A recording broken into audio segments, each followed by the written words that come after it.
Ligtas ang 81 Filipinong peacekeeper kahit may standoff ngayon sa Golan Heights.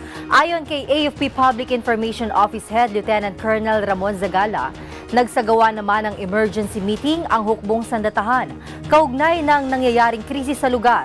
Patuloy din ang pakikipag-ugnayan ng AFP sa United Nations upang maresolba ang sitwasyon matapos matrap ang mga peacekeeper at ayaw isuko ang kanilang armas na siyang panawagan ngayon ng mga militanteng Syrian.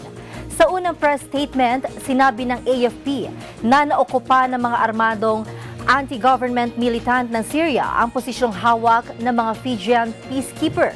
Hinostage ang 43 mga ito o sa mga ito at ang kanilang hiling ay isuko ang kanilang armas. Sa panig naman ng Philippine peacekeepers, hindi sila pumayag sa demand ng mga rebelde at dinidepensahan ang kanilang posisyon.